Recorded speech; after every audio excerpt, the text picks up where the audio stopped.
हाय.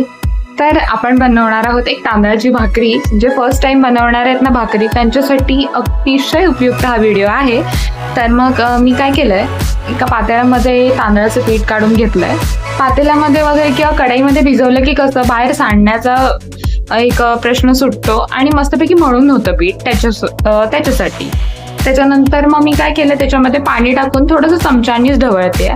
चमच्यानी ह्यासाठी ढवळते की जर नवीन शिकत असो आपण तर मग काय होतं ना, हाताला पूर्ण भाकरीचं पीठ लागतं ना, त्याच्यामुळे एकदम असं अंदाज येत नाही की आपण पाणी किती टाकतोय किंवा काय.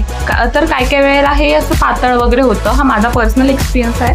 त्याच्यामुळे मग मी स्टार्टिंगला काय करायचे, चमच्यानी ढवळायचे, हळूहळू पाणी टाकून मग असे गुठळे गुठळे झाले ना की मग ते हाताने मळायला खूप सोपं पडतं आणि मग आपले हात पण असे पीठ लागत नाही हाताला. म्हणजे कसं आपल्याला व्यवस्थित अंदाज येतो मळण्याचा आणि पाण्याचा, सगळ्या गोष्टीचा असं व्यवस्थित अंदाज येतो आणि आपलं पीठ एकदम व्यवस्थित मळलं जातं. तसं आता बघा, चमच्यानी आपल्याला झालेला आहे. आता आपण हाताने व्यवस्थित मळून घ्यायचंय. व्यवस्थित म्हणजे मी फायनल सुद्धा मळत नाही.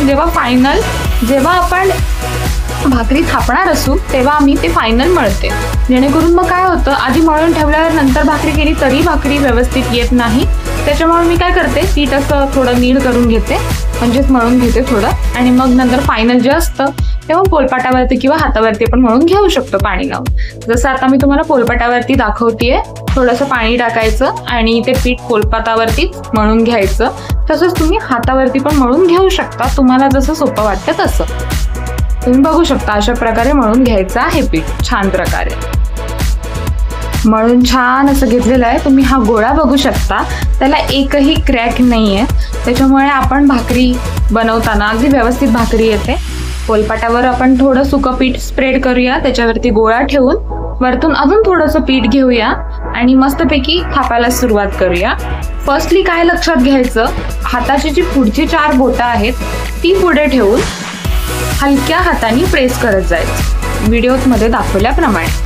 पण भाकरीच्या सेंटर भागाला अजिबात प्रेस करायचं नाही. तो हलका हात आपोआप लागून ते प्रेस होऊन जातं. आणि जेव्हा भाकरी थोडी मोठी होते तेव्हा मधून एक हात फिरवायचा.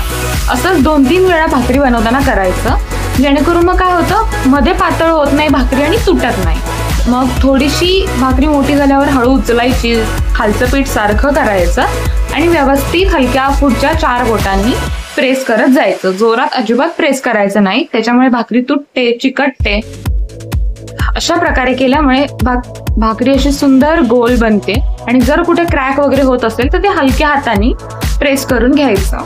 आणि जो डावा हात आहे तो असा कॉर्नरला ठेवायचा, जेणेकरून भाकरी जेव्हा सरकते तेव्हा ती काठांना चिकटून व्यवस्थित काठ बनतात त्याचे आणि मग क्रॅक पडत नाही यासाठी. मग भाकरी बनवून झाल्यानंतर गरम तव्यावरती गॅस थोडा फास्ट करून भाकरी टाकायची, पाणी मस्तपैकी स्प्रेड करायचं आणि जे एक्सेस पीठ होतं जे आपण लावलं होतं ते मग हाताने असं व्यवस्थित काढून घ्यायचं. त्याच्यामुळे आपण एक्सेस पीठ जरी लावलं तरी काही प्रॉब्लेम होत नाही. आपण इथून हे असं व्यवस्थित लेवल करू शकतो.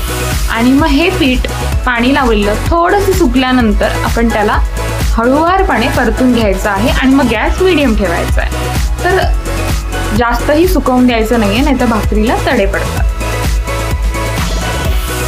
उरकतलेल्या भाकरीचे जेव्हा काठ सुटायला लागतात ना, तेव्हा त्याला हळूवारपणे आपण पलटून घेऊया आणि थोडीशी शेकल्यानंतर ती हळूहळू फुगायला लागते आणि मग त्याच्यानंतर आपली भाकरी ही बनवून तयार झालेली आहे. आपण ती कुठल्याही भाजीसोबत खाऊ शकतो आणि खूप छान लागते. तर तुम्ही नक्की करून पहा ह्या पद्धतीने भाकरी.